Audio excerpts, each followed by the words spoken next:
बिस्मिल्लाहिर्रहमानिर्रहीम। अभी हम स्टार्ट करेंगे topic vernier calipers. Topic start करने से पहले अगर आपने ये चैनल सब्सक्राइब नहीं किया तो मेरा बेटा काइंडली इस चैनल को सब्सक्राइब कर लें और वीडियो को शेयर ज़रूर किया करें ताकि ज़्यादा से ज़्यादा बेटे और बेटे तक ये वीडियोस पहुंच सकें और उनको भी इनसे फ़ायदा हो सके।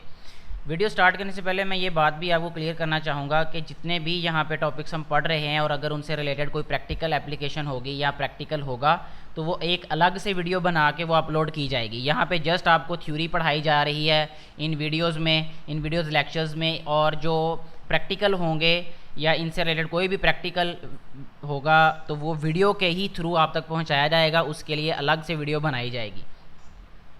वर्नियर कैलिपर्स की जो थ्योरी का लेक्चर है वो आज हम कवर करेंगे।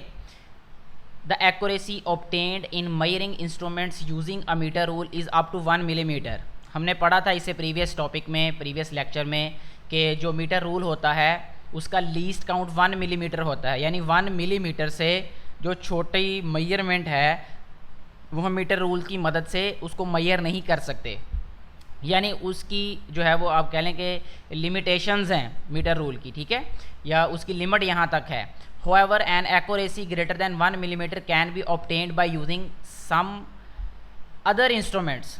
लेकिन अगर हम चाहते हैं कि 1 मिलीमीटर से भी ज़्यादा एक्यूरेट हम कोई वैल्यू जो है या कोई मेजरमेंट लेना चाहते हैं, मेजर करना चाहते हैं, तो उसके लिए हमें एक दूसरा इंस्ट्रूमेंट इस्तेमाल करना पड़ता है या दूसरे इंस्ट्रूमेंट्स यूज़ करने पड़ते हैं, जैसे कि वर्नियर कैलिपर्स। ठीक है, एक इंस्ट्रूमेंट है जिसका नाम वर्नियर कैलिपर्स है, तो वो इस्तेमाल किया जाता है अगर 1 मिलीमीटर से ज़्यादा छोटी जो है वो हमने लेंथ को या मेजरमेंट को हमने मेजर करना हो तो। ठीक है, अब सबसे पहले इसके बारे में, वर्नियर कैलिपर्स के बारे में बताया जा रहा है कि a vernier callipers consist of 2 जार्स। इसके 2 जार्स होते हैं, ये साथ साथ मैं आपको बताई भी जाता हूँ, आपने कर्सर पे भी ध्यान रखना है कि ये जार्स हैं इसके, एक ये और एक ये वाला। ठीक है, यानी ये फिक्स जार है, यहाँ पे लिखा भी हुआ ये देखें फिक्स जार्स। ठीक है, ये मूवेबल जार्स। ठीक है, ये वाला जार इसका मूवेबल है और ये फिक्स्ड है ये। ठीक है, ये आउटर जार है ये वाला, इसका ये भी नेम है, जैसे ये यहाँ लिखा है आउटर जार्स। अच्छा जी, इसके बाद देखें नेक्स्ट हमें बताया जा रहा है कि calipers consist of 2 jaws as shown in the figure 1.6। ये 1.6 ऊपर हमें एक फिगर बना के दी है, इसमें पूरे का पूरा वर्नियर कैलिपर हमें बना के दिया है, तो हमने साथ साथ उस पर भी नज़र रखनी है। One is fixed jar with main scale attachment. ठीक है, ये जो जार फिक्स्ड है ना, ये मेन स्केल के साथ अटैच्ड है। ये वाला जो आप देख रहे हैं ये मेन स्केल है ये। ठीक है, और ये मूव नहीं करता।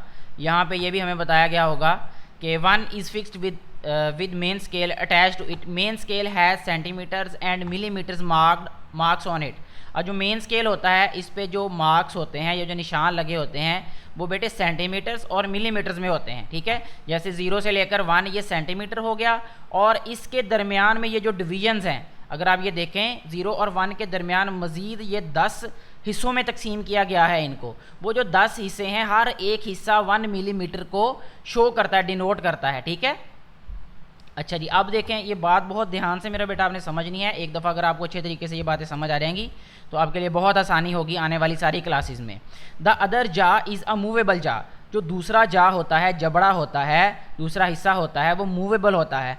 It has vernier scale having 10 divisions over it.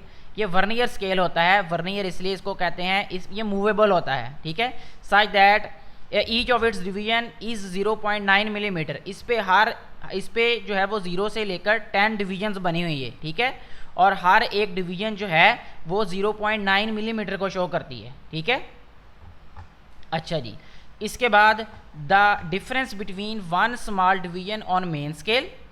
ठीक है, मेन स्केल की एक डिवीजन और एंड वर्नियर स्केल डिवीजन, यानी मेन स्केल और वर्नियर स्केल की एक डिवीजन के दरमियान जो डिफरेंस है वो क्या है, 0.1 मिलीमीटर। वो क्या होगा, 0.1 मिलीमीटर होगा। It is called least count. इसको LC भी कहते हैं और लीस्ट काउंट भी कहते हैं। Least count of vernier calipers, इसको वर्नियर कैलिपर का क्या कहते हैं, लीस्ट काउंट बोलते हैं। यानी वर्नियर कैलिपर से हम कम से कम जो मेजरमेंट कर सकते हैं वो 0.1 मिलीमीटर है। इससे कम मेजरमेंट हम वर्नियर कैलिपर से नहीं कर सकते। That's why it is called its least count. Least count of the vernier calipers can also be found. जो वर्नियर कैलिपर्स है इसका लीस्ट काउंट एक और तरीके से फाइंड किया जा सकता है। उसका तरीका ये है कि आपने क्या करना है, smallest reading on main scale, main scale की स्मॉलेस्ट रीडिंग क्या है। जैसा कि हमने ये देखा था, मैंने बताया भी था आपको कि ये 0 से 1 के दरमियान में हर एक डिवीजन जो है वो 1 मिलीमीटर को शो करती है। तो इट मीन्स कि सबसे छोटी डिवीजन है वो 1 मिलीमीटर होगी, ठीक है। Number of division on vernier scale, और वर्नियर स्केल पे टोटल डिवीजन्स कितनी है ये देखें मेरा बेटा, यहाँ पे 0 से लेकर 10 तक, यानी 10 डिवीजन्स हैं वर्नियर स्केल पे, ठीक है। तो हमने 1 को 10 पे जब डिवाइड किया तो 0.1 मिलीमीटर आ जाएगा। तो ये इसका लीस्ट काउंट होगा वर्नियर कैलिपर्स का। ये तो होगी इसकी बेसिक चीज़ें, बेसिक बातें होगी इसके बारे में, इंट्रोडक्शन हो गया। अब इसकी वर्किंग के बारे में बात करते हैं कि वर्क कैसे करता है। सबसे पहली बात जो इसकी मेजरमेंट से पहले हमें पता होनी चाहिए वो क्या है बेटे, first of all find the error. सबसे पहले हमने एरर फाइंड करना है, इफ़ एनी, अगर कोई होगा तो, ठीक है। अभी हमें पता कैसे चलेगा मेरा बेटा कि इसमें एरर है या नहीं है, ठीक है। In the measuring instrument, measuring instrument के अंदर अगर कोई एरर है तो सबसे पहले हमें वो फाइंड करना है। It is called the zero error of the instrument. अब उस एरर को अगर वो होगा, ठीक है, अगर वो होगा तो उसका नाम क्या होगा, zero error of the instrument, ठीक है। वो इंस्ट्रूमेंट वर्नियर कैलिपर भी हो सकता है, ठीक है, वो स्क्रू गेज भी हो सकता है, जो कि नेक्स्ट टॉपिक होगा हमारा। नोइंग द जीरो एरर को जानकर necessary correction can be made, जो करेक्शन है वो करनी पड़ेगी to find the correct measurement, सही मेजरमेंट जो है वो लेने के लिए। Such a correction is called zero correction, ठीक है, वो जीरो करेक्शन कहलाती है ऑफ द इंस्ट्रूमेंट की। Zero correction is the negative of zero error. ये जीरो करेक्शन जो है ये जीरो एरर का नेगेटिव है, ऑपोजिट है ये, ठीक है। ऑपोजिट का जीरो एरर एक गलती है और जीरो करेक्शन उसकी दुरुस्तगी है, हम ये कह सकते हैं इसको, ठीक है। अच्छा जी, नेक्स्ट जो है वो बात हमें जो बताई गई है, zero error and zero correction. अब यहाँ बताया गया है कि जीरो एरर और जीरो करेक्शन को कैसे फाइंड करना है, इसका हमें पता कैसे चलेगा। आपने मेरा बेटा बात पे भी ध्यान रखना है, और साथ में ये जो डायग्राम, ये जो फिगर्स दी गई हैं, इनको भी साथ साथ देखते जाना है गौर से। To find the zero error find करने के लिए close the jaws of the vernier calipers gently, शराफत के साथ, तरीके के साथ, आराम से, प्यार मोहब्बत से आपने क्या करना है, उसके जो जाज हैं, जो जबड़े हैं, उनको बंद कर देना है, ठीक है। If zero line of the vernier scale, ये गौर से सुननी है ये वाली लाइन आपने। If the zero line of the vernier scale coincides with the zero of the main scale, अगर वर्नियर स्केल का ये जो लाइन है ज़ीरो वाली, ये मेन स्केल की ज़ीरो वाली लाइन के बिल्कुल सामने हो, जैसे यहाँ फिगर ए में दिखाया गया है। ये मेरा बेटा अगर आप ए फिगर पे ध्यान से देखें तो ये जो वर्नियर स्केल का ज़ीरो है और मेन स्केल का ज़ीरो जो है, इनकी जो लाइंस है ये बिल्कुल सामने हैं। सिर्फ हमने यही वाली लाइन देखनी है, फर्स्ट वाली। अगर ये बिल्कुल सामने हो फिर क्या होगा, then the zero error is zero, फिर ज़ीरो एरर ज़ीरो होगा, यानी होगा ही नहीं। इंस्ट्रूमेंट में ज़ीरो एरर नहीं होगा, हमारे लिए आसानी हो जाएगी, जान छूट जाएगी ज़ीरो एरर से हमारी। लेकिन zero error will exist, zero error exist करेगा, मौजूद होगा, if zero line of the vernier scale is not coinciding with the zero of the main scale. अगर वर्नियर स्केल की जो ज़ीरो वाली लाइन है वो मेन स्केल की ज़ीरो वाली लाइन के सामने ना हुई तो फिर उस इंस्ट्रूमेंट में, तो उस वर्नियर कैलिपर में क्या होगा, ज़ीरो एरर होगा। Zero error will be positive, zero error positive होगा if the line of the vernier scale is on the right side of the zero of the main scale, ठीक है। अगर जो vernier, देखें अब यहाँ पे, अगर वर्नियर स्केल का जो ज़ीरो की लाइन है वो मेन स्केल के ज़ीरो की लाइन के राइट साइड पे हो, कहाँ पे हो, राइट साइड पे, तो ज़ीरो एरर क्या होगा बेटे, पॉजिटिव होगा। यही हमें यहाँ पे बताया है। And will be negative if the zero line of the vernier scale is on the left side of the zero of the main scale. अच्छा, अगर वर्नियर स्केल पे जो ज़ीरो है वो मेन स्केल के ज़ीरो से पीछे हो जाए, ये देखें ये पीछे है, तो फिर क्या होगा, ज़ीरो एरर क्या होगा बेटे, नेगेटिव होगा, ठीक है। ज़ीरो एरर फिर नेगेटिव होगा। अच्छा जी, इसके बाद taking a reading on vernier callipers, reading कैसे लेनी है हमने, ठीक है जी। Let us find the diameter of a solid cylinder.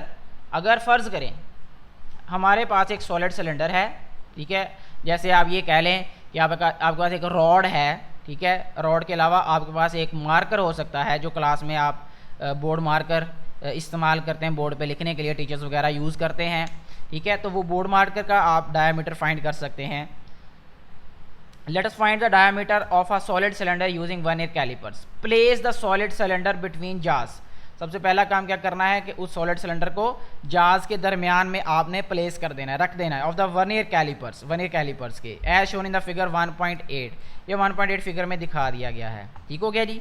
फिर अगली बात, close the jars till they press the opposite sides of the object gently, यानी आराम से जो है वो ऑब्जेक्ट के दोनों तरफ जो है वो उसको क्या कर दे, प्रेस कर दे, तब तक आपने उसको क्या करना है, बंद करना है। फिर क्या होगा, note the complete divisions of the main scale. Main scale की सारी आपने डिविजन को क्या करना है, नोट कर लेना है। पास द वर्नियर स्केल 0, जो कि वर्नियर स्केल के 0 से पीछे पीछे रह गई। मेन स्केल की वो रीडिंग्स जो कि वर्नियर स्केल के 0 से पीछे रह गई।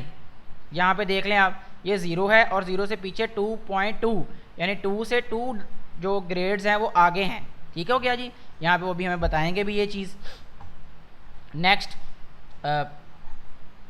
इन अ टेबुलर फॉर्म में, ठीक है। Next, find the vernier scale division.